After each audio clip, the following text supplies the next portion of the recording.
Hello बच्चों। तो बच्चों आज आपका FST 61 था। काफ़ी हम लोग FST दे रहे हैं और आप लोग का इसमें कॉन्फिडेंस भी डेवलप हो रहा होगा। तो सिंह सर का जो ये मिशन 2025 है, पढ़ने का अधिकार सबको, डॉक्टर बनने का अधिकार सबको, इसी के तहत बच्चों हम लोग काम कर रहे हैं। हम लोग मेहनत कर रहे हैं, आप लोगों से मेहनत करवा रहे हैं ताकि आप लोग डॉक्टर बन जाएं, अच्छा कॉलेज मिल जाए। तो बेटा जो आज FST हुआ है उसका क्वेश्चन नंबर 1 देखो। कह रहा है if distance of earth halved from the sun the number of days in year will be. देखो बच्चों, जो सन होता है, सन के चारों तरफ अर्थ जो है चक्कर लगाती है और अर्थ और सन के बीच की डिस्टेंस r होती है और जो अर्थ का टाइम पीरियड होता है उसको हम लोग t बोलते हैं। तो इसमें यह बोला गया कि अगर यही वाली डिस्टेंस को आधी कर दें तो अब ये जो अर्थ है सन के चारों तरफ चक्कर कितने समय में पूरा करेगी। तो बेटा इसमें कैपलर्स थर्ड लगा दो, टी स्क्वायर प्रोपोर्शनल टू क्या होता है आर क्यूब, यानी कि T1/T2 का whole square is equal to R1/R2 का होल क्यूब हो जाएगा। T1 हो गया तुम्हारा 365 डेज होते हैं, T2 तुम्हें निकालना है, यही तो टाइम निकालना है। अच्छा, अब डिस्टेंस हाफ हो रही है तो पहले R थी, अब R/2 हो गई, R कैंसिल हो गया, 2 ऊपर जाएगा 2 क्यूब हो जाएगा, पावर में 2 का डिवाइड कर दो, 2 इधर आ जाएगा, 365/T2। अब बच्चों ये T2 कैलकुलेट करो कितना आएगा, तो T2 आ जाएगा 365। इसको हम लिख सकते हैं 2√2। तो 365 2√2 की वैल्यू 1.414, तो 365/2.8 लगभग 3 मान लो आ जाएगा। तो 3 आ जाएगा तो कितनी बार जाएगा, 3 एकन 3, 3 दूनी 6 और 5 पॉइंट हटाएंगे ना, है ना, 3 1 3 दूनी लगभग हमें लगता है 129 के अराउंड, लगभग अराउंड यही आंसर आएगा बेटा। देखो 2 टर्म तक मिल ही रहा है तो ऑप्शन नंबर 4 मैच कर जाएगा बच्चों, है ना। चलो आगे चलते हैं सेकंड नंबर क्वेश्चन पे। सेकंड नंबर क्वेश्चन बोला जा रहा है कि internal resistance of 2.1 volt cell which gives current 0.2 ampere through resistance of 10 ohm. ये एक्सटर्नल रेजिस्टेंस दिया है, ये ईएमएफ दिया हुआ है, ये करंट गिवन है। तो फार्मूला देखो करंट का होता है टोटल ईएमएफ यानी कि टोटल वोल्टेज हो गया और total resistance R plus R। Value रख दो, सॉल्व करो, ये हो जाएगा 0.2। ईएमएफ हो जाएगा तुम्हारा गिवन है 2.1 volt upon capital R10 plus small r, cross multiply करके ले आओ, 2 plus 0.2R is equal to 2.1। तो 0.2R इज इक्वल टू इधर 2 माइनस कर देंगे, 0.1 आ जाएगा, तो R बराबर 1/2 आ जाएगा या 0.5 ओम आ जाएगा। तो आंसर नंबर 1 मैच कर रहा है। तो इसमें बच्चों यही करना है तुम्हें, जो करंट है, करंट का हम लोग को वैसे फॉर्मूला मालूम है, I is equal to V/R होता है। तो V हो गया नेट पोटेंशियल और R हो गया नेट रेजिस्टेंस, वैल्यू रख दो, आंसर मिल गया बेटा। कह रहा है एसिलरेशन ड्यू टू ग्रेविटी। अब एसिलरेशन क्या होता है, वेक्टर होता है। कौन सा वेक्टर होता है, वेक्टर होते हैं 2 तरह के, एक पोलर होता है और एक एक्सियल होता है। ट्रांसलेशनल जो वेक्टर होते हैं वो पोलर वेक्टर होते हैं और जो रोटेट करते हैं, रोटेशन से जो वेक्टर बनते हैं वो एक्सियल होते हैं। तो यहां पर जो एसिलरेशन होता है ग्रेविटी में, इसमें ट्रांसलेशनल मोशन होता है बॉडी का, तो इसलिए ये पोलर वेक्टर हो जाएगा। ग्रेविटी वर्टिकली डाउनवर्ड डायरेक्शन में होता है, ट्रांसलेशनल मोशन बॉडी का जब होगा तो ये ग्रेविटी मिलेगा, तो ये पोलर वेक्टर हो गया बच्चों। नेक्स्ट क्वेश्चन देखो, कह रहा है चूज द करेक्ट स्टेटमेंट। सही स्टेटमेंट कौन सा है हमें ये बताना है। Principle superposition basic to the phenomena of polarisation. Superposition कोई पोलराइजेशन का नहीं होता है, तो ये वाला तो गलत ऑप्शन है। और उसके बाद कह रहा है specific charge cathode rays constant, ये सही है। स्पेसिफिक चार्ज होता है Q/m और कैथोड रेज इलेक्ट्रॉन होते हैं तो E/m हो जाएगा, तो ये कांस्टेंट है। तो एक ये स्टेटमेंट तुम्हारा सही हो गया। First law thermodynamics state the system है टेम्परेचर एनर्जी का होता है, तो ये गलत हो गया। उसके बाद the EM wave do not transport charge, ये भी सही है। ईएम वेव से एनर्जी ट्रांसपोर्ट होता है, चार्ज नहीं होता है। तो दूसरा और चौथा सही है, यानी कि ये देखो सेकंड और फोर्थ ऑप्शन सही है। तो इसमें तुम्हारा थर्ड ऑप्शन तुम्हें मिल जाएगा बच्चों। नेक्स्ट क्वेश्चन पे आते हैं। A wire of resistance 4 ohm stressed twice original length the resistance of stressed wire। देखो बच्चों, इसका फंडा क्या होता है, जैसे कोई ये वायर है और इसकी लेंथ L है, रेजिस्टेंस R है।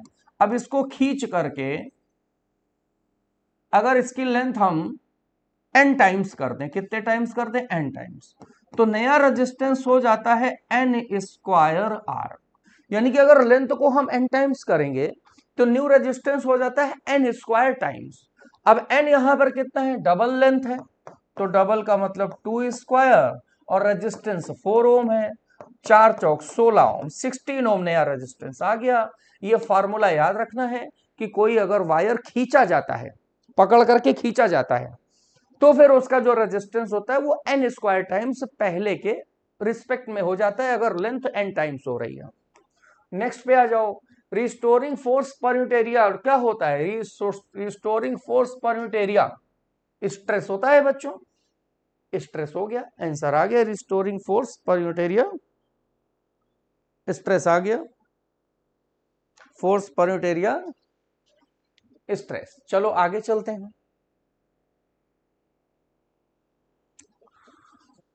नेक्स्ट क्वेश्चन देखो बेटा, क्या कह रहा है, स्टेटमेंट है motion of air particle is 1D motion. ठीक है, और अब देखो motion of air particle 1D होता है, तो क्या ये सही लग रहा है तुम्हें, सही नहीं है। एयर पार्टिकल तो जब चलेगा तो उसका मोशन तो 2D भी हो सकता है ना, 3D भी हो सकता है। तो ये डिपेंड करेगा, अब जैसे एयर पार्टिकल स्पेस में चल रहा है तो उसका मोशन 3D हो जाएगा, 1D नहीं होगा, तो ये तो गलत हो गया भाई। अब direction of velocity acceleration determine nature of path, ये बिल्कुल सही है। अगर वेलोसिटी और एक्सीलरेशन दोनों निकाल करके पार्टिकल का हम पाथ निकालना चाहें, तो जब पाथ निकालेंगे तो वो पाथ ही मिलता है, यानी कि पाथ निकालने के लिए वेलोसिटी और एक्सीलरेशन दोनों का डायरेक्शन हमें जरूरत होता है, दोनों वैल्यू जरूरत होती है। तो ये तो सही हो गया, तो ये फॉल्स हो गया, ये ट्रू हो गया। कौन सा आएगा देखो, बोथ नहीं है, स्टेटमेंट 1 इज करेक्ट ना, स्टेटमेंट 2 करेक्ट, हाँ स्टेटमेंट 2 करेक्ट हो गया, 1 इनकरेक्ट हो गया, तो ऑप्शन इसका थर्ड आ जाएगा बच्चों, third option is the right option. Next, resistance R draws power P when connected AC source. If an inductance now placed in series with resistance such that the impedance of circuit becomes Z, तो power drawn निकालना है। तो power P हो गया, तो P is equal to हम लिख सकते हैं पावर क्या हो जाएगा, V स्क्वायर बाई R। ठीक है, तो इससे V स्क्वायर मिल गया PR, क्वेश्चन 1। अब क्या कर रहे हैं, अगर हम लोग इंडक्टेंस लगा दें तो इंपीडेंस सर्किट का जेड हो जाता है, अब पावर निकालना है, इंपीडेंस जेड हो जाता है, तो अब पावर हो जाएगा मान लो पी डैश, तो फार्मूला क्या होता है, V R M S I R M S cos phi. तो वी बराबर वी आर एम एस लिखा रहने दो, और आई बराबर हो जाएगा V R M S upon Z, और कॉस फाई बराबर भी आर बाई जेड होता है। तो ये हो जाएगा बच्चों वी स्क्वायर और अपॉन जेड स्क्वायर और इंटू आर। अब वी स्क्वायर की वैल्यू ये रख दो, ये भी वी आर एम एस है, यहां पर भी एसी सर्किट है, तो एसी सर्किट के लिए वोल्टेज आरएमएस वैल्यू होती है, तो ये भी वी आर एम एस है, तो ये V R M S V की वैल्यू यहां पे रखो तो पी आर हो जाएगा, पी आर तो R square by Z square, तो इसको हम लिख सकते हैं पी आर बाई जेड का होल स्क्वायर। तो ये पहला ऑप्शन मैच कर रहा है बच्चों, फर्स्ट आंसर आ गया बच्चों। चले आगे, at resonance series LCR circuit equivalent to, क्यों भैया बताओ, ये तो बड़ा सिंपल क्वेश्चन है। रेजोनेंस की कंडीशन पर एक्सएल और एक्ससी बराबर हो जाते हैं, तो इसका जो इम्पीडेंस होता है, इम्पीडेंस का फॉर्मूला एलसीआर सर्किट में होता है XL minus XC whole square plus R square, और एक्सएल एक्ससी बराबर हो जाएंगे तो जेड बराबर आर आ जाएगा। यानी कि अब एक्सएल एक्ससी कैंसिल होने पर जब केवल रेजिस्टेंस बचेगा तो ये हो जाएगा pure resistive circuit. Pure resistive circuit का मतलब आंसर आ गया, सीधा सीधा आंसर फर्स्ट आ गया। 10 number, car of mass 1000 kg negotiate bank curve of radius 90 meter on frictionless road, if banking angle 45 the speed of car, तो banking angle का formula होता है tan theta is equal to v square by R G. अब theta यहां पर है 45, तो 45 और स्पीड निकालना है बच्चों, रेडियस है 90 मीटर और जी भी 90 रख दो, 1045 1 हो गया तो v स्क्वायर हो गया तुम्हारा 900, तो v कितना हो गया 30 metre per second. Simple formula use करो और उसमें वैल्यू रख के आंसर आ गया। Next, moment of inertia of semi circular wire OAB of mass m, radius R, about y axis plane of semi circular ring. देखो बच्चों, इसमें ये सेमी सर्कुलर रिंग है, मास m है और इसकी ये रेडियस r है, रेडियस r। अब y एक्सिस के अबाउट मोमेंट ऑफ इनर्शिया निकालना है, तो देखो बेटा y एक्सिस के अबाउट i हमें निकालना है, और ये वाली एक्सिस, ये डायामीटर एक्चुअली में इसका हो जाएगा, इसको ICM मान लो, तो ये एक्सिस इसके पैरेलल हो गई, तो फॉर्मूला लगा दो I is equal to parallel axis का ICM प्लस MA स्क्वायर। तो ICM डायमीटर के about moment of inertia ring का होता है MR स्क्वायर बाई 2, और ये A बीच की डिस्टेंस, एक्सिस के बीच की distance A is equal to R हो गया, तो MR स्क्वायर ये हो जाएगा 3/2 MR square, 3/2 MR square. Second option आ गया बच्चों, second option is the right option. बोलो बच्चों, आगे चलें। Error in measurement which arises due to unpredictable fluctuation temperature और वोल्टेज। बोलो भैया, रैंडम एरर, ये तो जो है काफी पॉपुलर टाइप का क्वेश्चन है कि अगर किसी भी स्थितियों में टेम्परेचर, वोल्टेज वगैरह ये कुछ चेंज हो रहा है तो उससे जो एरर मिल रही है तो रैंडम एरर हो जाती है, ठीक है ना। इसके बाद है the molecule of given mass of gas has RMS velocity 200 metre per second at 27 degree Celsius and 1 into 10⁵ newton per metre square pressure. यानी कि नॉर्मल प्रेशर टेम्परेचर पर NTP पर वेलोसिटी है 200, when temperature pressure of gas respectively 120 degree Celsius 127 degree Celsius and 0.05 10 to the power 5 Newton per metre square, तो RMS velocity निकालना है, तो we RMS बराबर क्या होता है √3RT/m, तो वी आरएमएस प्रोपोर्शनल टू क्या हो जाएगा √T हो जाएगा, क्यों भैया, V RMS is equal to √T। अब देखो बेटा यहां पर इसको ऐसा करो, इसको V1 मान लो, ये T1 हो गया, केल्विन में चेंज करना पड़ेगा, ये T2 हो गया, V2 निकालना है, तो फॉर्मूला इसमें लगा दो V1 RMS V2 RMS √T1/T2, तो V1 RMS 200 हो गया और V2 RMS तुम्हारा तुम्हें निकालना है, ठीक है, √ जो T1 होगा वो हो गया तुम्हारा टेम्परेचर 27, यानी कि 273 + 27 केल्विन में आ गया, और दूसरा वाला टेम्परेचर क्या है यहाँ पे 127, तो 273 + 127। अब बच्चों इसको सॉल्व करना है, तो ये आ जाएगा 200/V2 इज इक्वल टू √ कितना आएगा 300 और 2 3 4 ठीक है, ये कैंसिल हो गया, √3/2 आ गया, तो V2 निकल आएगा, 2 का मल्टीप्लाई कर दो, 400/√3 मीटर पर सेकेंड। ये आ गया आंसर, सेकंड आ गया, सेकंड ऑप्शन ये तुम्हें मिल गया। चलो आगे चलते हैं। क्वेश्चन नंबर 14 है बच्चों, given below are two statement, one labelled assertion and other is labeled reason. Assertion given है that stretching of spring is determined by shear modulus of material of spring। तो ये तो सही है बेटा, जो स्प्रिंग की स्ट्रेचिंग होती है वो shear modulus से डिटरमाइन होती है ना, जिसमें shearing strain वगैरह आता है, तो stretching spring determine by shear modulus, ये सही है। अब दूसरा रीजन क्या है, coil spring of copper has less tensile strength than steel spring of same dimension। ये भी सही है बेटा। देखो, जो टेंजाइल स्ट्रेंथ होती है स्टील की ज्यादा होती है हमेशा, कॉपर की कम होती है, और स्टील की जो टेंजाइल स्ट्रेंथ होती है वो कॉपर के रिस्पेक्ट में लगभग 2.5 से 3 गुना ज्यादा होती है। तो जो कॉइल की टेंजाइल स्ट्रेंथ है वो स्प्रिंग से कम है, तो ये भी सही है।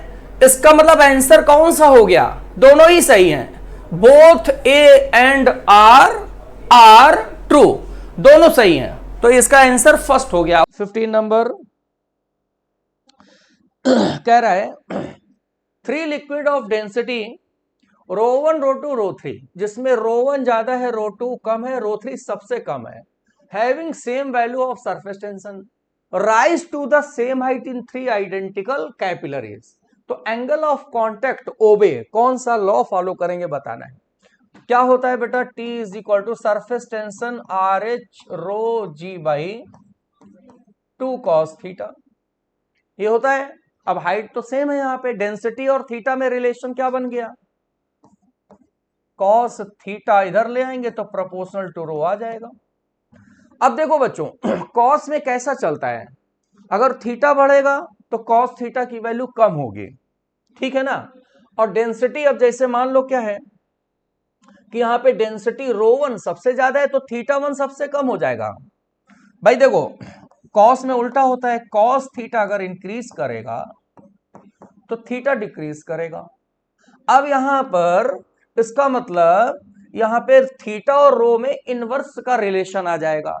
अब अगर ρ1 ज्यादा है तो थीटा सबसे कम हो जाएगा, तो एस क्या है, यहां पे ρ1 सबसे ज्यादा है, ρ2 कम है, ρ3 और भी कम है, तो θ1 सबसे कम हो जाएगा, θ2 ज्यादा हो जाएगा, और θ3 सबसे ज्यादा हो जाएगा, उल्टा चलता है। अच्छा, अब दूसरी चीज यहां पर देखना है कि यहां जैसे बोला गया कि हाइट पे क्या, ये जो पानी है, जो लिक्विड है, ये ऊपर जा रहा है, कैपिलरी में ये राइज कर रहा है, ऊपर राइज कर रहा है, ये पानी क्या हो रहा है, राइज कर रहा है, राइज कर रहा है। तो राइज करने का मतलब जो यहां पर ये एंगल होगा वो 0 और 90 के बीच में होगा, यानी कि इसको हम ये लिख सकते हैं, जो ये एंगल्स होंगे वो थीटा 0 से ज्यादा बराबर होगा और यहां पर 90 से कम होगा। तो आंसर मैच कौन सा कर रहा है, थर्ड वाला मैच कर रहा है, थर्ड वाला मैच कर गया बच्चों। चलो नेक्स्ट पे पहुंचते हैं। A small toy start moving from position of rest under constant acceleration। Rest से और कांस्टेंट एक्सीलरेशन से एक टॉय स्टार्ट करती है चलना। If travels distance 10 meter in t second, the distance travel by toy in next t second will be। देखो, जब कोई पार्टिकल, इसका फंडा देखो हम लोगों को मालूम है, जब कोई पार्टिकल रेस्ट से स्टार्ट करे और उसका एक्सीलरेशन कांस्टेंट बना रहे, एक्सीलरेशन चेंज ना हो, कांस्टेंट, तो अगर इक्वल टाइम इंटरवल में, इक्वल टाइम इंटरवल यानी कि टी सेकंड और फिर अगले टी सेकंड में जो डिस्टेंस s1 s2 होता है, इनका रेशियो कितना होता है, s1 s2 s3, ये रेशियो होता है 1 3 5 एंड सो ऑन, ये सब रेशियोज होते हैं।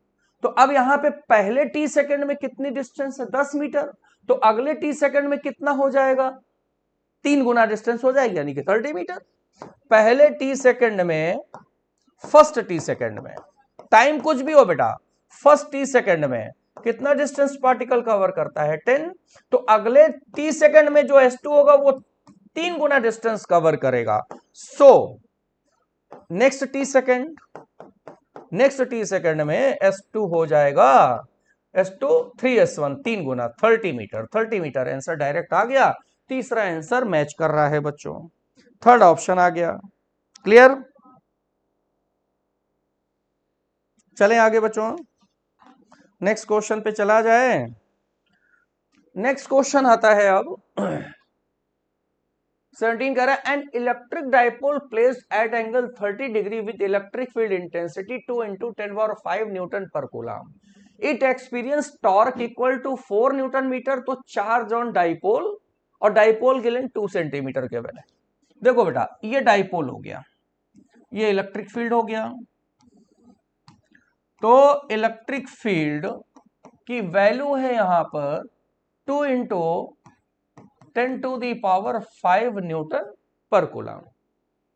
अच्छा, अब इस इलेक्ट्रिक फील्ड में ये डाइपोल रखा हुआ है, तो डाइपोल की जो लेंथ है वो 2 सेंटीमीटर है, ठीक। और इस पे टॉर्क एंगल कितना 30 डिग्री पे रखा हुआ है, तो टॉर्क लगने वाला 4 न्यूटन मीटर है, तो चार्ज निकालना है। टॉर्क का फॉर्मूला होता है P sin theta. P dipole moment हो गया, और P होता है Q × L, charge into length into E sin theta. Value रखो, टॉर्क कितना बना 4, चार्ज निकालना, लेंथ है 2 सेंटीमीटर, सेंटीमीटर को मीटर में कन्वर्ट कर लो। इलेक्ट्रिक फील्ड है 2 × 10⁵ साइन 30 हो गया। साइन 30 की वैल्यू 1/2, तो ये 1/2 और ये 2 कैंसिल हो गया। अब ये Q निकालना है बच्चों, तो ये हो गया 2 × 2 = 4, तो Q बराबर मिलेगा यहां से 2 10⁻³ है, 2 में से, और 3 ऊपर उधर जाएगा, तो 2 × 10⁻³ कूलम या 2 मिली कूलम। तो अगर एक चार्ज हो गया पॉजिटिव में 2 मिली कूलम, तो डाइपोल में दूसरा हो जाएगा -2 मिली कूलम। तो आंसर देखो तुम्हारा थर्ड मैच कर रहा है बच्चों, थर्ड आंसर मैच कर रहा है। चलो आगे चलते हैं। A millivolt meter 25 millivolt range converted ammeter of 25 ampere range value necessary shunt. यहां वोल्ट मीटर को एमीटर में कन्वर्ट करना है, तो V बराबर IS लगा दो, IR, R की जगह S लिख दो, शंट रेजिस्टेंस। वोल्टेज हो गया 25 मिलीवोल्ट, मिलीवोल्ट को वोल्ट में चेंज करो -3, करंट 25 एम्पियर, S शंट निकाल दो 10⁻³ ओम, इसको लिख सकते हैं 0.001 ओम। थर्ड ऑप्शन ये तुम्हारा बच्चों मैच कर गया, ठीक। नेक्स्ट क्वेश्चन पे आते हैं। नेक्स्ट क्वेश्चन है, a capacitor of 2 microfarad charge is shown in diagram, when switch S turn to position 2 तो परसेंटेज ऑफ इस एनर्जी स्टोर डिसिपेटेड। यहां पर स्विच S का 1 से कनेक्शन है। जब स्विच S का बच्चों देखो 1 से कनेक्शन होगा, तो ये वाला वोल्टेज इस पे यहां पर प्रोड्यूस हो जाएगा, और ये इनिशियल एनर्जी यहां पर दे देगा कितना, इनिशियल एनर्जी। भाई देखो S का 1 से कनेक्टेड है, तो S को जब हम 1 से कनेक्ट कराएंगे तो ये यहां से करंट निकलेगी, और ये करंट इसी में तो जाएगी, इसमें। वो वाला जो 8 माइक्रोफैरड का कैपेसिटर है वो तो आउट ऑफ सर्किट हो गया, उससे कोई मतलब ही नहीं है, ये वाला सर्किट आउट ऑफ सर्किट हो गया, तो इसकी करंट इसमें जाएगी, तो इसमें एनर्जी स्टोर होगी। इसमें कितनी एनर्जी स्टोर होगी, इनिशियल हाफ CV² लगा दो, तो हाफ कैपेसिटी 2 माइक्रोफैरड है, और वोल्टेज इसमें V हो जाएगा, तो ये 2 कैंसिल हो गया, तो V² माइक्रो जूल। इतनी एनर्जी तो यहां पर इसमें इनिशियल स्टोर हो जाएगी। अब इसके बाद देखो बच्चों क्या बोला गया कि जब S को 2 से कनेक्ट कराएंगे, अब देखो जैसे हमने यहां पे क्या किया, ये ध्यान देना, इसको अब S को हमने 2 से कनेक्ट करा दिया, तो यहां पर जो की है उसको इधर ले गए, तो जब इधर ले जाएंगे तो इसमें जो एनर्जी है वो इसमें डिस्ट्रीब्यूट होने लगेगी और उसमें एनर्जी लॉस होगा। तो इसकी एनर्जी इसमें डिस्ट्रीब्यूट होगी, तो उसका एनर्जी लॉस का फॉर्मूला तुमने पढ़ा होगा, C1C2 upon 2C1 plus C2 और V1 माइनस V2 का होल स्क्वायर, ये तुमने पढ़ा होगा।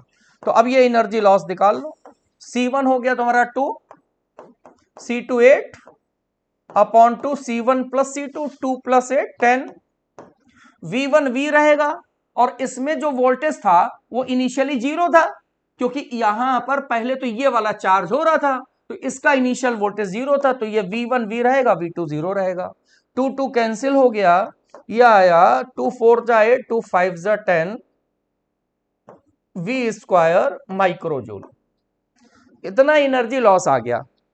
अब इसका परसेंटेज निकालना है, तो परसेंटेज के लिए बच्चों फॉर्मूला लगा दो, percentage loss potential energy delta U upon initial energy into 100।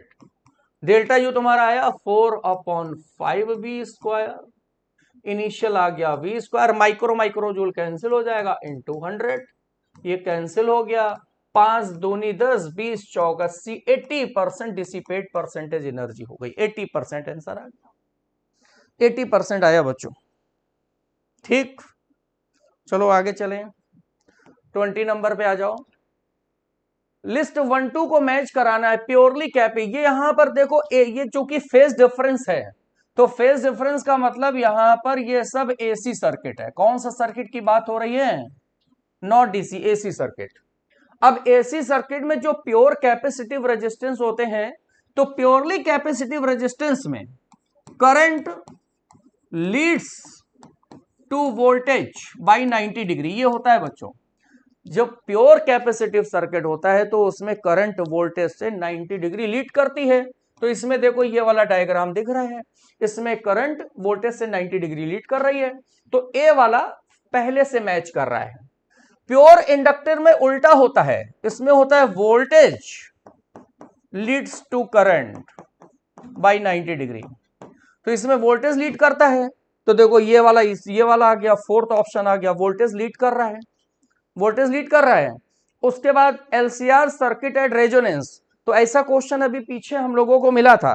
Resonance के केस में प्योरली सर्किट होता है रेजिस्टिव, और प्योर रेजिस्टेंस में वोल्टेज और करंट सेम फेज में होते हैं। तो इसका देखो ये मैच कर रहा है, इसमें जिधर करंट है वही वोल्टेज है, यहां पर ये सेम फेज में, इनके बीच फेज डिफरेंस 0 हो गया। और एलसीआर सर्किट अगर पूरा ले ले, रेजोनेंस हटा दें, रेजोनेंस का केस ना लें, तो इसमें फिर वोल्टेज और करंट के बीच में फाई एंगल बनता है, तो ये थर्ड हो गया।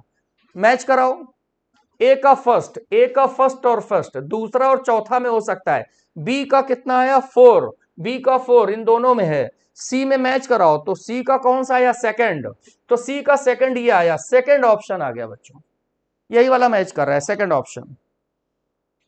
ठीक, चलो आगे चलें।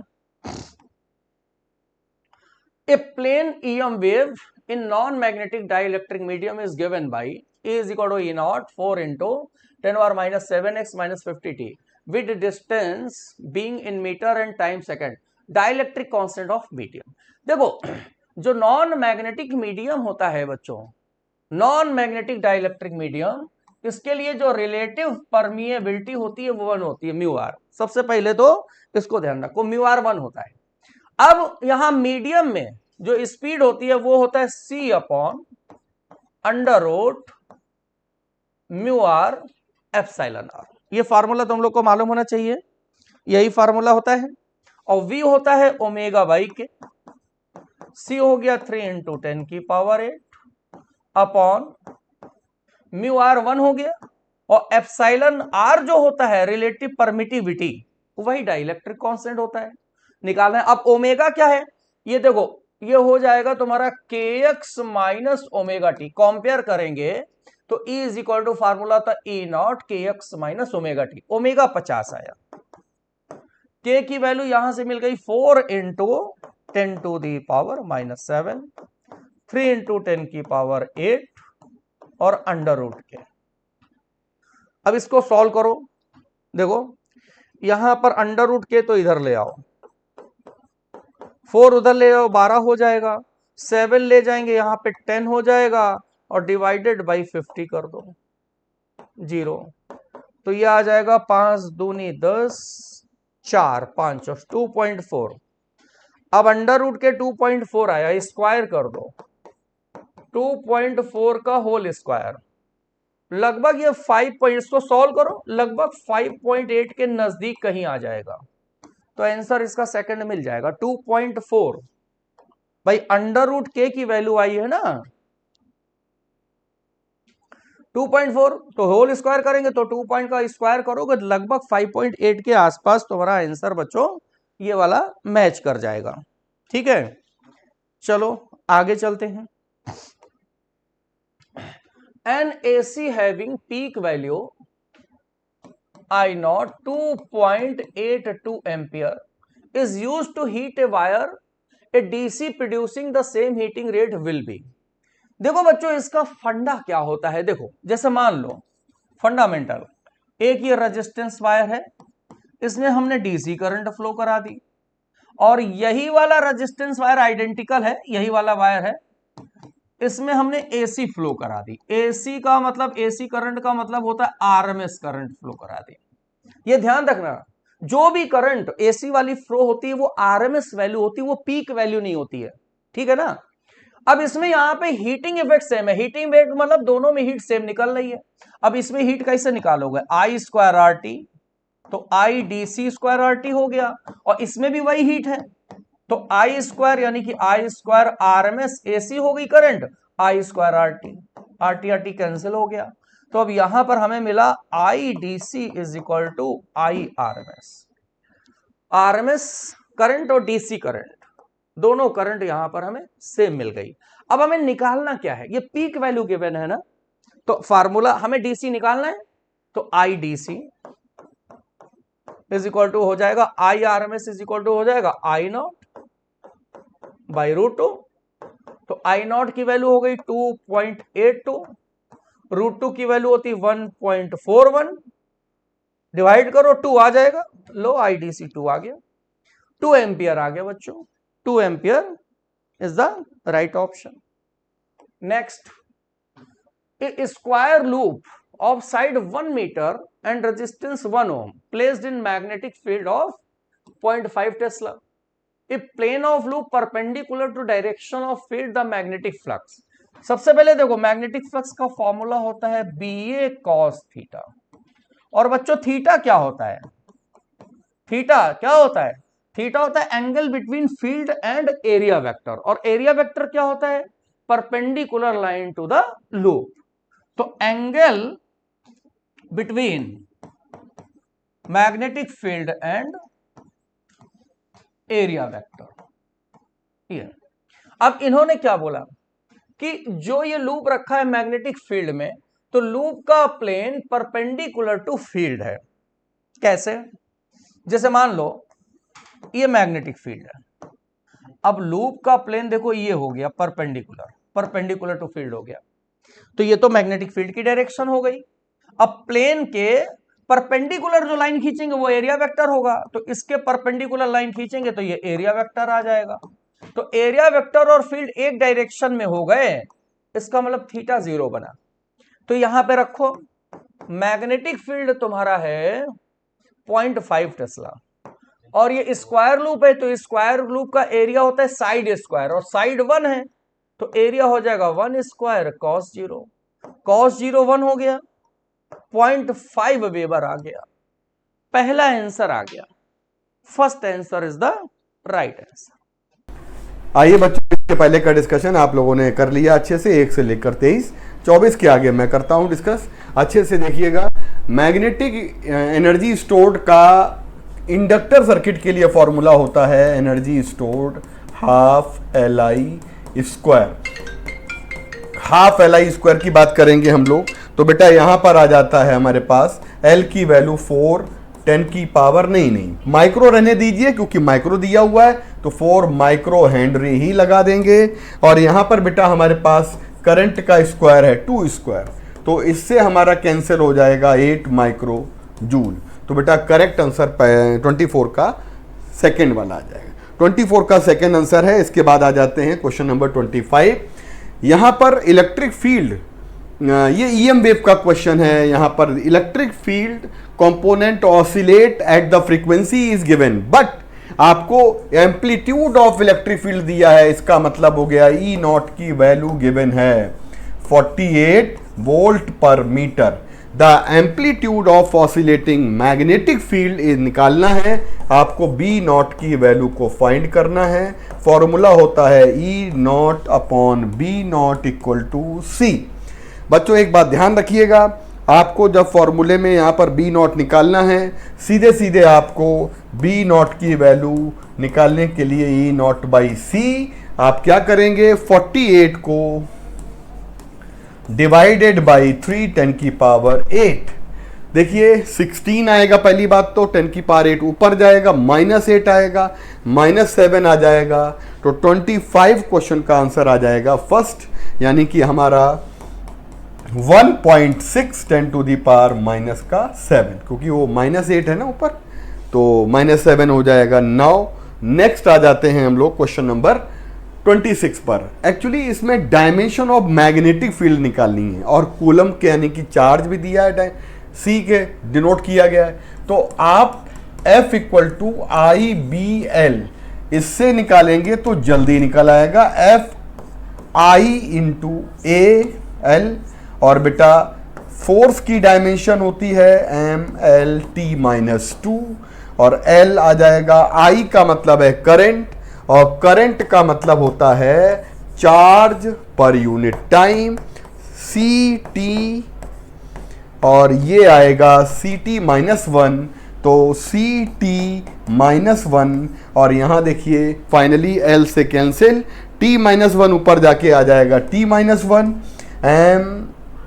ML0, T-1, C-1। कोई ऑप्शन आ रहा है, ML यहां नहीं है, ये तो आंसर है नहीं, और T-1, C-1, तो करेक्ट ऑप्शन आ जाएगा हमारे पास फोर्थ वाला। तो बेटा क्वेश्चन नंबर 26 का राइट आंसर आ जाएगा फोर्थ। अब आ जाते हैं क्वेश्चन नंबर 27 पर।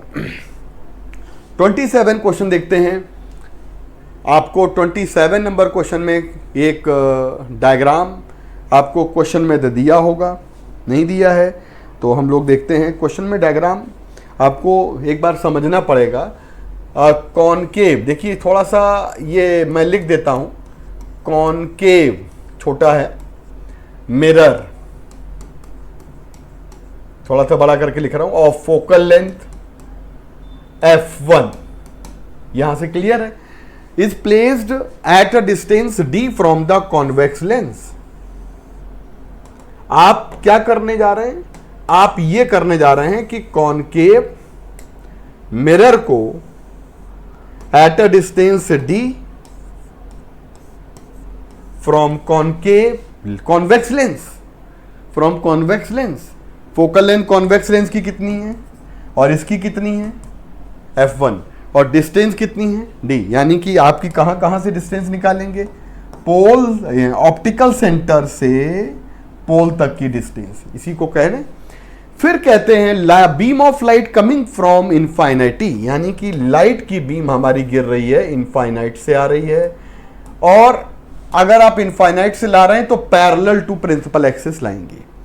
बात करते हैं यहां पर इनफाइनाइट से अगर बीम आ रही है तो ये कहते हैं फोकस से जाएगी। सब जानते हैं कि ये आपका फोकस है, सब जानते हैं बच्चों ये क्या है, फोकस है। और किसका फोकस है, ये है कॉन्वेक्स लेंस का फोकस, यानी f2 आ गया, यानी यहां से लेकर यहां तक की डिस्टेंस आ जाएगी f2।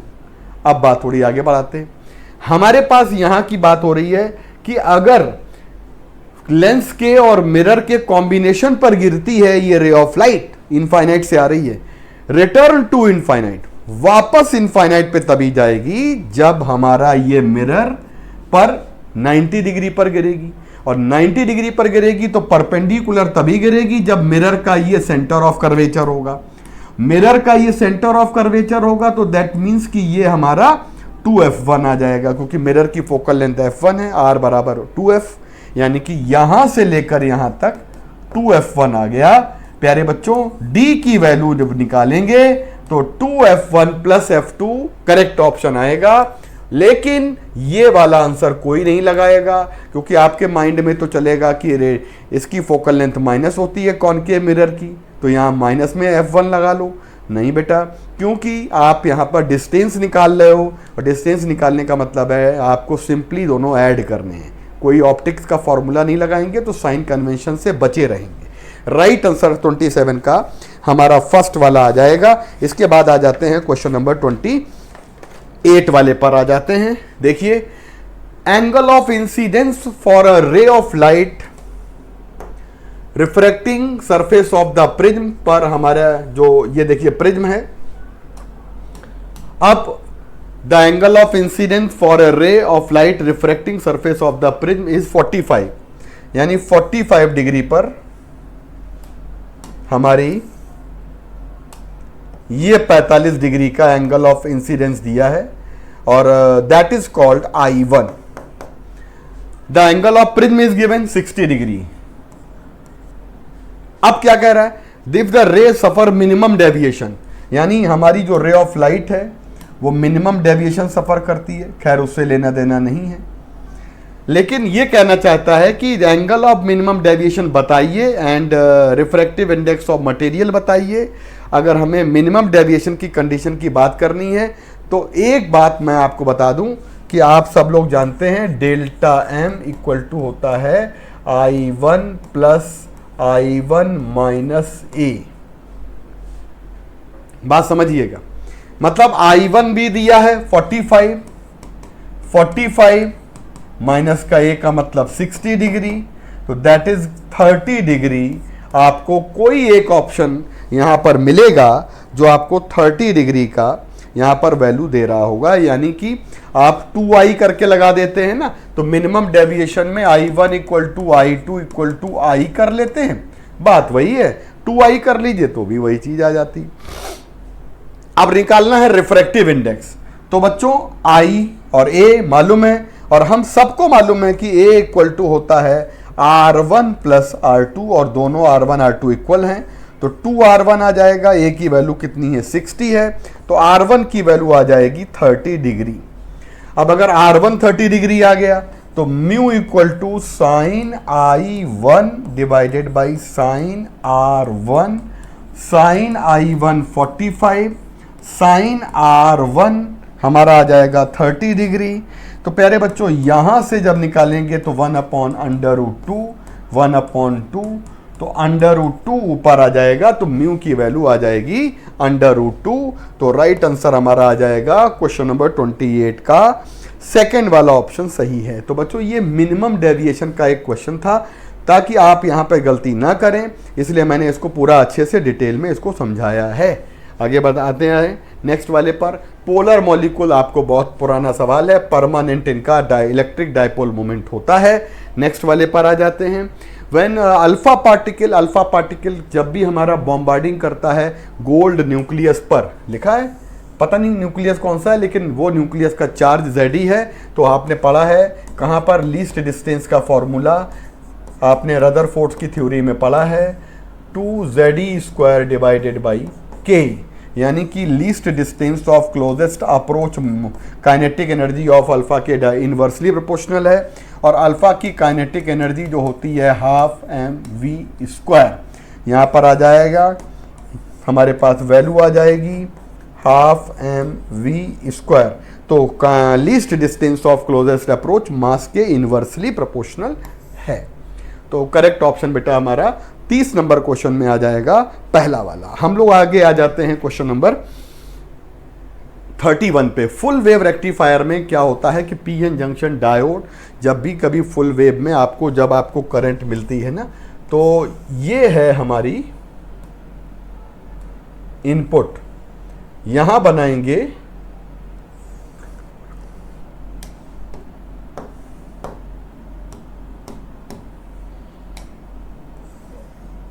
आई।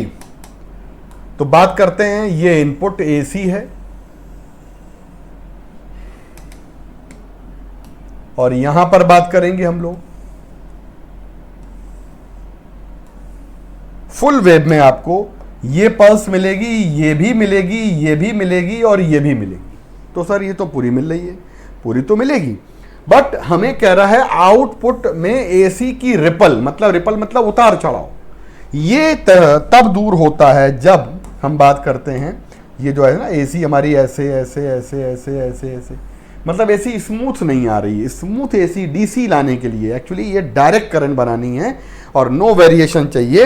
ऐसी स्थिति में हम अगर आए तो ये करंट लाने के लिए बिल्कुल एकदम मैग्नीट्यूड एकदम जैसे एक कांस्टेंट मैग्नीट्यूड रहेगा। ये तब मिलेगा जब हम यहाँ पर लगाएंगे फिल्टर सर्किट, और फिल्टर सर्किट में कैपेसिटर जो होता है ये इसको क्या करता है, इसको फिल्टर कर देता है। मतलब एसी की रिपल को फिल्टर करने के लिए हम कैपेसिटर लगाते हैं। एनसीईआरटी की लाइन दी हुई है। तो क्वेश्चन नंबर 31 का फर्स्ट ऑप्शन है। क्वेश्चन नंबर 32 पर आते हैं। हाइड्रोजन स्पेक्ट्रम में कह रहा है आपसे shortest wavelength of बामर series. Shortest wavelength का मतलब होता है कि बामर सीरीज की बात चल रही है। शॉर्टेस्ट वेवलेंथ का मतलब है लास्ट मेंबर। तो लास्ट मेंबर का मतलब है हम इनफाइनाइट से आ रहे हैं 2 पर। पहली बात तो समझ में आ जाएगा। फिर shortest wavelength of Brackett series निकालना है। तो ये बामर की है, ये ब्रैकेट की निकालनी है हम लोगों को। तो 1 बाई लैम्डा डैश आर और 1 बाई आ जाएगा 4 स्क्वायर, क्योंकि ब्रैकेट की बात कर रहे हैं, और इनफाइनाइट का स्क्वायर आ जाएगा। समझिए मेरी बात ध्यान से, लैम्डा डैश अपॉन लैम्डा, फिर आर आर कैंसिल हो जाएगा, 1 बाई 4 आएगा, ये 1 बाई 16 ऊपर चला जाएगा, तो यहाँ पर 4 आ जाएगी।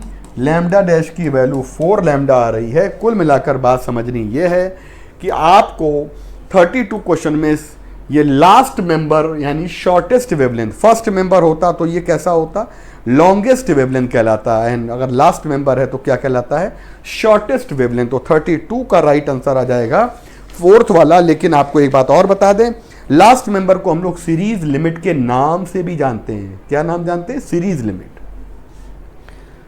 नेक्स्ट आ जाते हैं, particle is executing SHM along a straight line, its velocity at a distance x1, यानी वेलोसिटी होती है omega under root A square amplitude square position of particle. x1 position पर v1 है, x2 पोजीशन पर v2 है, तो v1 आ जाएगी हमारे पास।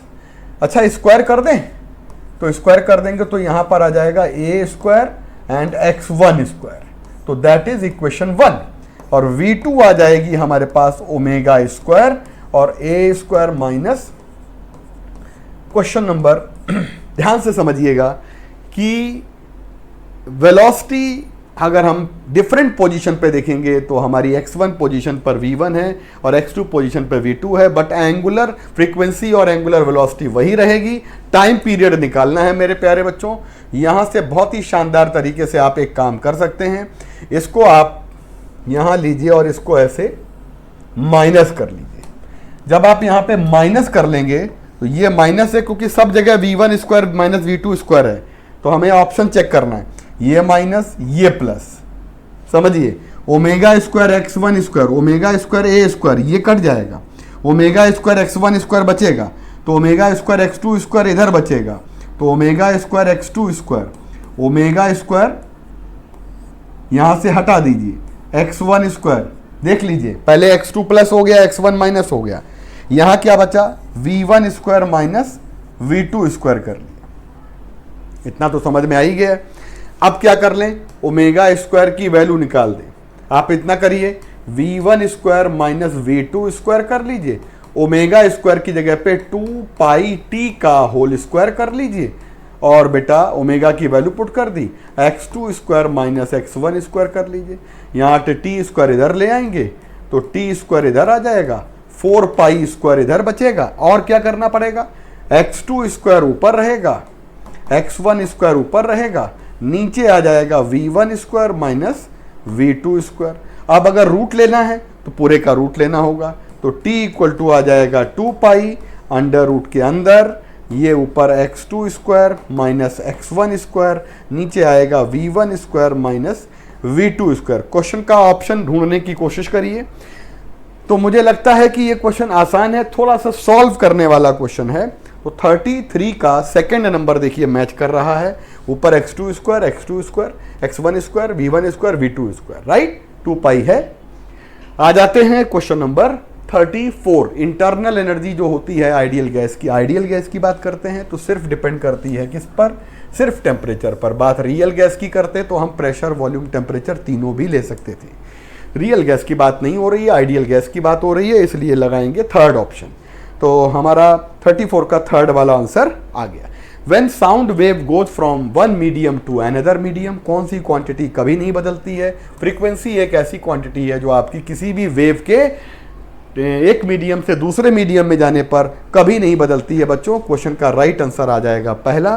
तो हम लोग आते हैं अब बात करते हैं यूसीएम की बात करते हैं। तो यूसीएम में हमारे पास आपको पहला तो ट्रू लिख रहा है कि linear velocity omega cross R होती है, ये भी ट्रू है, यही गलत है।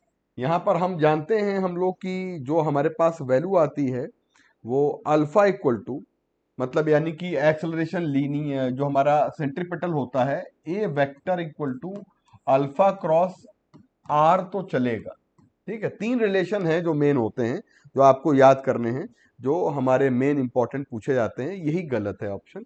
अच्छा, इसमें भी हम अगर बात करेंगे ना तो v को अगर ब्रेक करेंगे तो वो हमारा पॉसिबल नहीं हो पा रहा, तो ये वाला आपको याद करना है, ये वाला गलत है। नेक्स्ट वाले पर आ जाते हैं।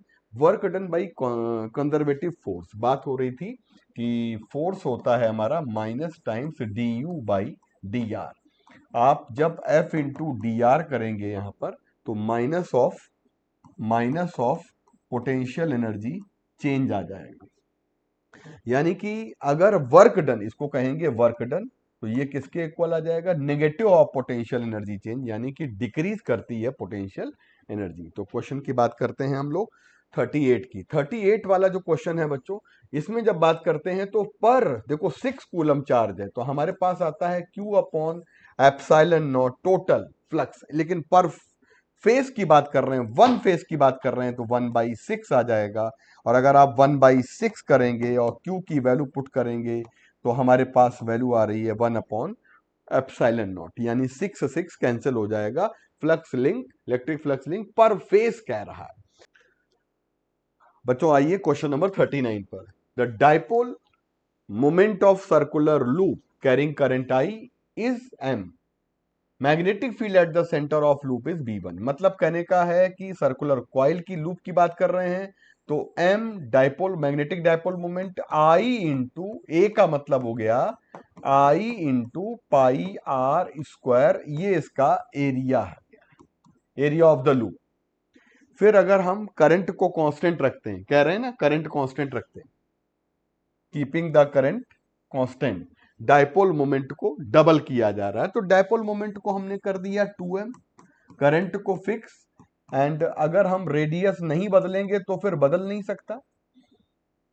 इसका मतलब ये है कि आप इसको जब डिवाइड करेंगे तो 1/2 आएगा, यहां से R square upon R dash square आ जाएगा, और आर डैश की वैल्यू √2 टाइम्स ऑफ आर आ जाएगी।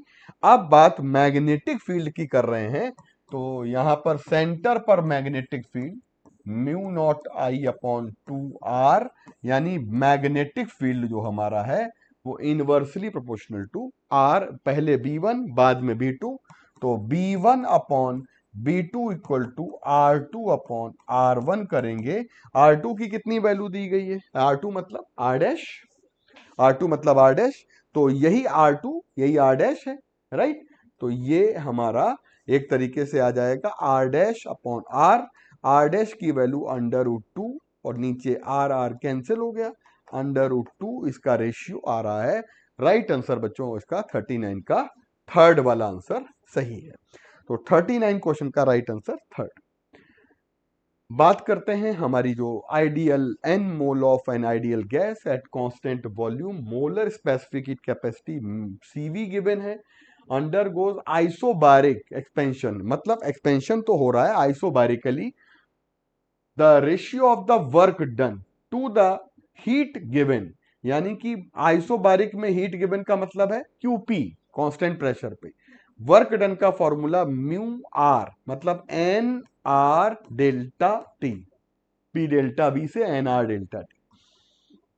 QP का formula N C P delta T. बच्चों एन से एन कैंसिल हो गया, आपके पास क्या बचा, जो बात करेंगे यहां पर आर रहेगा। अच्छा, सीपी की जगह पे क्या हो जाएगा, सीपी की जगह पे आ जाएगा सीवी प्लस आर, और ये आ जाएगा delta T, R upon CV plus R, मतलब डेल्टा टी कैंसिल हो गया, तो R upon CV plus R. तो इसका जो राइट आंसर आ रहा है वो आ रहा है फोर्थ वाला, R upon CV plus R, correct answer है। नेक्स्ट वाले पर आ जाते हैं। Certain metallic surface is illuminated with the monochromatic light of wavelength. तो स्टॉपिंग पोटेंशियल की वैल्यू हमसे कह रहा है, फॉर्मूला होता है EVC equal to HC by lambda minus HC by lambda naught. ये थ्रेशोल्ड वेवलेंथ है, ये इंसिडेंट लाइट की वेवलेंथ है, और ये स्टॉपिंग वोल्टेज है। यहां से पहले केस में स्टॉपिंग वोल्टेज दिया है 3V नॉट, वेवलेंथ गिवन है लैम्डा। तो फर्स्ट इक्वेशन यहां पर आ जाएगी हमारे पास ये वाली, इसको फर्स्ट इक्वेशन। सेकेंड इक्वेशन में wavelength is change to 2 lambda, आप वेवलेंथ को चेंज करके ले आते हैं 2 लैम्डा, माइनस का आ जाता है HC बाई लैम्डा नॉट, और यहां से आ जाता है EV नॉट, क्योंकि पोटेंशियल को हम लोगों ने बदल दिया है। अब ये बहुत पुराना क्वेश्चन है और 3-4 बार आ चुका है। डिवाइड कर देंगे इक्वेशन 1 अपॉन इक्वेशन 2, तो 3/1 आ जाएगा, और यहां पर आप HC कॉमन ले लेंगे तो 1/लैम्डा नॉट, और HC कॉमन लेकर नीचे आएगा 1/2 लैम्डा 1/लैम्डा नॉट, और बच्चा ये क्या हुआ, कैंसिल।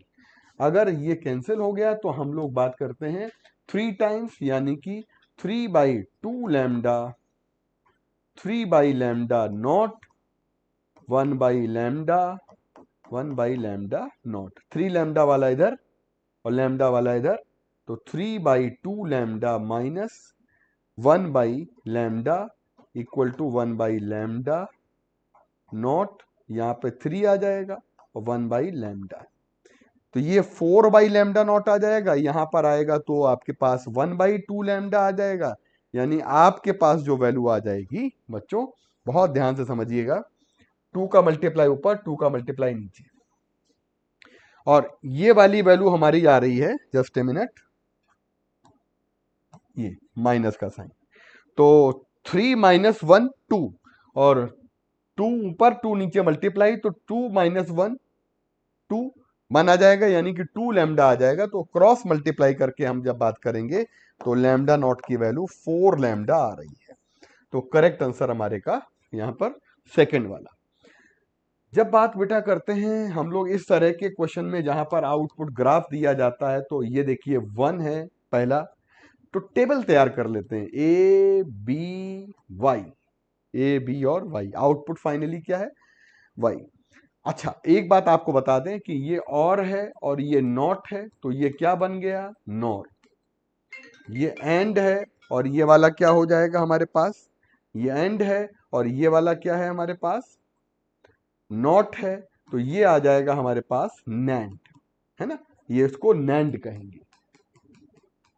और बच्चों ये आपका मिसलेनियस गेट है, तो कोई ऐसी बात नहीं है, हम लोग आगे आ जाते हैं। आप अगर बेटा यहां पर बात करते हैं कि टेबल किससे मैच कर रही है, हो सकता है नॉर हो सकता है नैंड हो सकता है, तो 0 0 चेक करिए, 1 0 चेक करिए, 0 1 चेक करिए, 1 1 चेक करिए। पहले तो ये काम कर लीजिए, बताइए ए वाले में 1 है, हाँ, बी वाले में 1 है, यस, आउटपुट क्या है, 0, जो नीचे वाला होता है लो और ऊपर वाला हाई। लो मतलब, तो कुल मिलाकर आ गया 0 0 1 1 पे 1 1 पर 0 1 1 पर 0, ठीक। अच्छा, फिर इसमें नीचे है यानी 0, नीचे है 0 यानी ऊपर है 1, तो ये आ जाएगा 0 0 पर 1।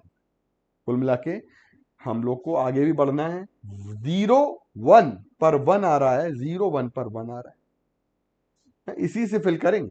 1 0 पर क्या आ रहा है, 1 आ रहा है, 1 0 पे क्या आ रहा है, 1। This is the gate of NAND gate की टेबल बन रही है। ये टेबल जो है वो नैंड की आ रही है, नैंड हमारा यहां से आ रहा है और ये क्वेश्चन नंबर 42 का राइट आंसर आ जाएगा नैंड गेट। 42 का नैंड गेट आंसर आ रहा है बच्चों। आ जाते हैं क्वेश्चन नंबर 43 नंबर पे आते हैं। एक तो हमको फोर्स की वैल्यू गिवन है, एफ वेक्टर फॉर्म दिया है 3i प्लस जे। फिर एक 2 kg के मास को हम डिस्प्लेस कर रहे हैं, पोजीशन वेक्टर ये r1 गिवन है और बेटा ये r2 गिवन है पोजीशन वेक्टर। तो हम लोग यहां पर r वेक्टर निकालेंगे, कितना डिस्प्लेसमेंट वेक्टर आया है r2 माइनस r1 करेंगे। r2 माइनस r1 का मतलब समझ रहे हैं, r2 4i माइनस 2i मतलब कितना आया 2i, 3j माइनस का 0 यानी कि 3j, माइनस के माइनस का 2k, इसमें से इसको माइनस किया, राइट। मतलब हमने समझ में आया r2 माइनस r1 कर। अब r2 माइनस r1 करने के बाद हमारे पास आता है वर्क डन निकालना है।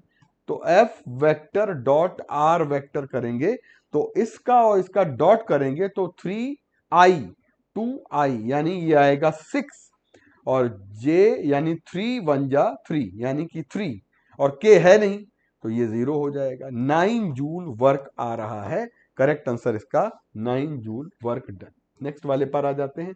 Wave travelling in positive x direction of maximum displacement is given. Positive x की बात कर रहे हैं तो ये आंसर नहीं होगा, पक्की बात है। फिर इनमें से कोई आंसर हो सकता है। आपको फ्रीक्वेंसी दे रखी है तो ओमेगा जरा कैलकुलेट कर लीजिए 2 पाई n, और कभी भी एंगुलर फ्रीक्वेंसी निकाल लिया करिए तो क्वेश्चन का आंसर जल्दी आ जाएगा। तो हमें 2 ओमेगा टी मतलब जनरल फॉर्म होता है इक्वेशन निकालने का, a sine omega T minus के एक्स प्लस माइनस के एक्स, क्योंकि ये प्लस डायरेक्शन है तो इसलिए माइनस ले लिया। ओमेगा की वैल्यू, अच्छा के एक्स पहले भी हो सकता है, ओमेगा टी बाद में भी हो सकता है, मतलब आप इसको ऐसे भी लिख सकते हैं तो भी हमारा आंसर चलेगा। बीच में थोड़ा सा वेव फॉर्म अलग होता है लेकिन ये दोनों सिमिलर है। तो के टी का कोफिशिएंट क्या आ जाएगा 2, तो यहीं से हमारा आंसर क्लियर होगा, ये वाला आंसर क्लियर। एम्पलीट्यूड कितना दिया गया 1, चेक कर लो 1। एंड ओमेगा यहाँ पे के एक्स की वैल्यू यानी के निकालेंगे तो 2 पाई बाई लैम्डा, लैम्डा की वैल्यू कितनी है 2 पाई, तो ये 2 पाई अपॉन कितना आया 2 पाई, तो ये 1 आ गया यानी के की वैल्यू 1। तो पूरा का पूरा आंसर हमारा इक्वेशन हमारी जो चौथी वाली है वो मैच कर रही है। आते हैं लास्ट क्वेश्चन पे। वाईडीएससी एक्सपेरिमेंट में, डबल स्लिट एक्सपेरिमेंट में 2 mm हमको दिया गया है स्लिट सेपरेशन, और इसको हम लोगों ने मीटर में बदल दिया। एंड दो अलग अलग वेवलेंथ पर हमें यहां पर minimum distance from the common central fringe on the screen 2 metre away, जहां पर एक पैटर्न इससे मिलेगा एक पैटर्न इससे मिलेगा, दो अलग अलग वेवलेंथ से अलग अलग पैटर्न मिलता है। तो हम लोग निकालते हैं n1 लैम्डा 1 n2 लैम्डा 2।